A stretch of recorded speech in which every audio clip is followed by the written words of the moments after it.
Hi guys, welcome back to my channel. My name is Lindsay and I make videos all about motherhood and lifestyle, and today I want to show you my backyard garden.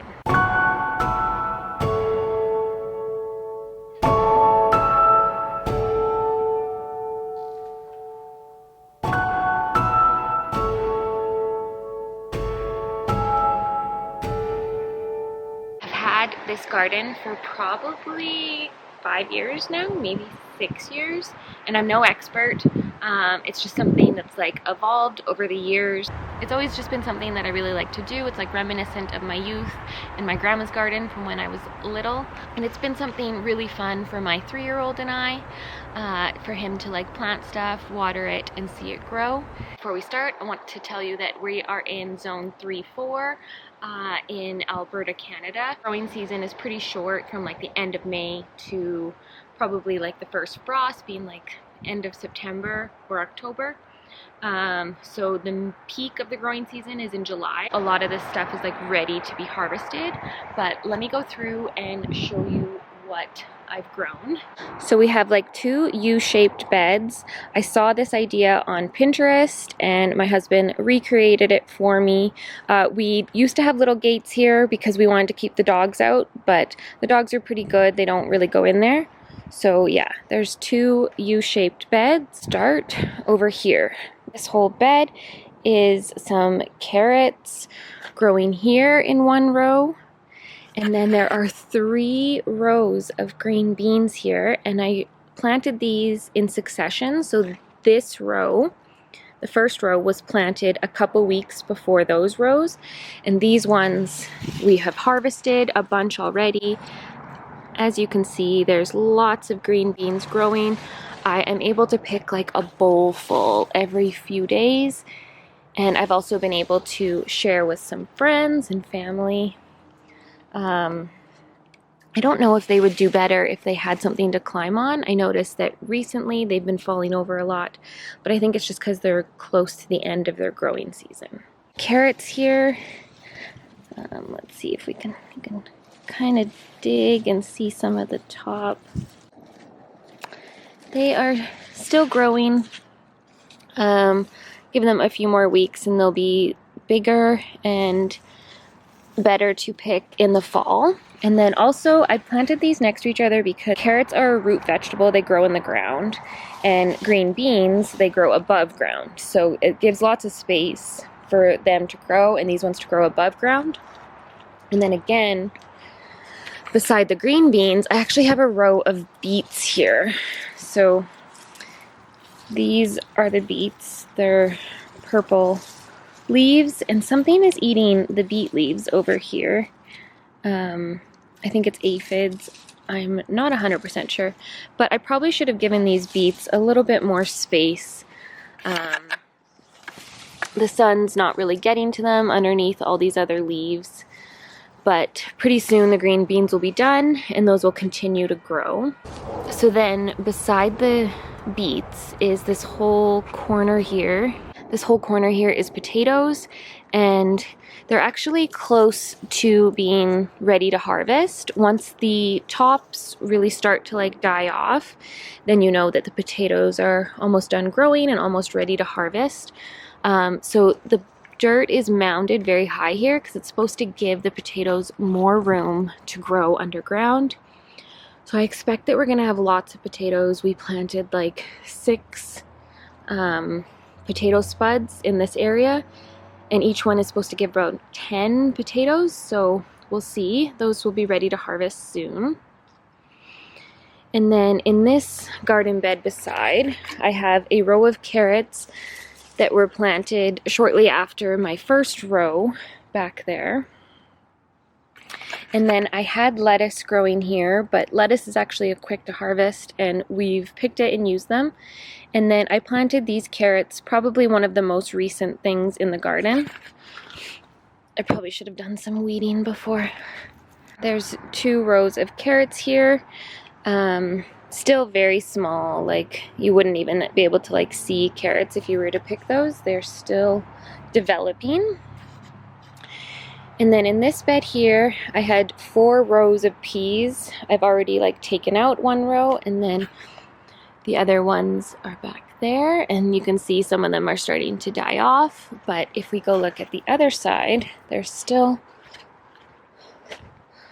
lots producing and growing. Peas are one of my favorite things to grow in the garden. I just love them as a snack. I find them super sweet.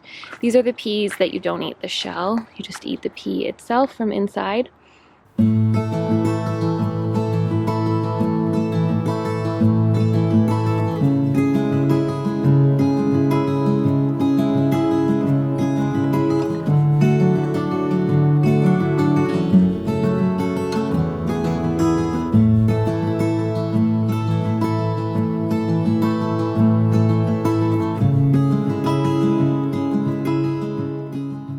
So right here at the front here is like a tomato jungle.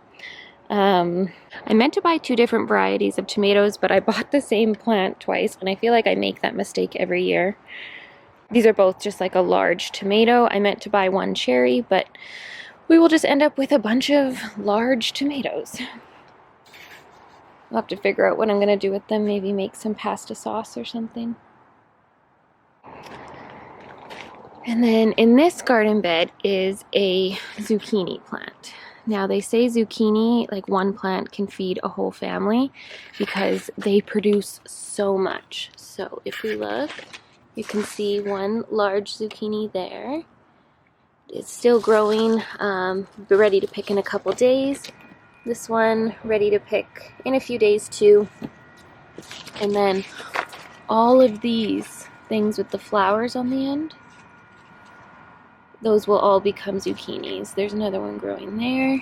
So in no time, we are going to be swimming in zucchinis. And what's interesting about this zucchini plant is that I picked it up for 50 cents recently. Probably at like the beginning of July, and it started producing in like 30 days. And then in this garden bed, I decided to plant some cut flowers. So let me back up so you can see the size of these sunflowers. They are huge, and this is my first year growing sunflowers. This variety is called Autumn Beauty, and I'm super excited to see what they look like. I'm super excited to bring them inside in the fall to have a bouquet. The bud is just starting to form.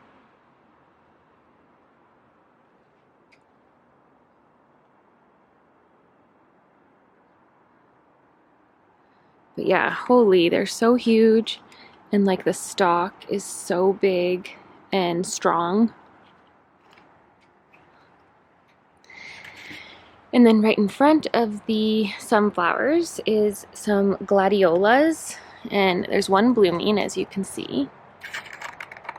And I planted these and also planned to bring them inside to make a bouquet, but I was hoping that, you know, more would be ready at once, but these ones haven't bloomed yet. So the bud starts to look like, and then it grows taller and it starts to bloom like this one. So once those do start, should have a lot of them, and looking forward to that and bringing them inside. And then there's 2 rows here of green beans again. So these were planted long after the ones in the other bed, so these will be ready probably still like at least another 30 days, but you can see them starting to form.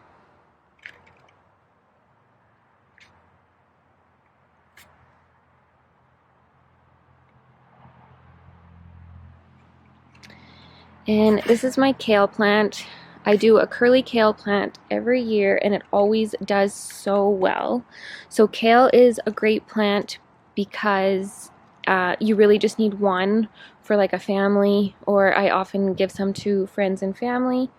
As you can see, we've harvested quite a bit from the bottom, and then it just keeps growing from the middle. So there's like really small leaves, those will keep growing. I could take a bunch of these off and freeze them for the winter, which is what I've been doing. And yeah, it's just it grows well. Caterpillars do tend to like a kale vegetable like this, but I've, knock on wood, never had a problem here.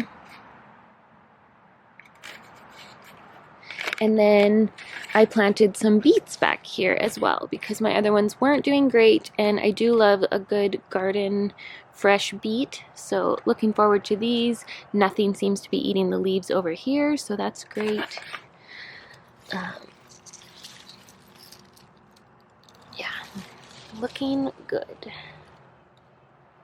So there's like 3 small rows there. Most of what I have in my garden was planted from seed, besides like this one the kale I always buy as like already started, because there's no point in buying like kale seeds to just plant one. Zucchini I got like super cheap, already started as a plant. The tomatoes, again, already started as a plant, and everything else was planted from seed. That is the garden. Honestly, I feel like at the beginning of the season, you put a lot of time and effort into it, but like once things really start to grow, there's really not that much time that goes into it. So at the beginning of the season, like planting everything, especially when you do succession planting, all that takes time. And then the weeding, before the plants really start to grow, you have to keep on top of that. But once the plants get to like a stage like this, there's minimal weeding that you have to do because the sun can't really get to the soil anymore. Thank you guys so much for watching. If you want to see more motherhood and lifestyle content, subscribe below and give this video a like, and I will see you guys in my next video. Bye!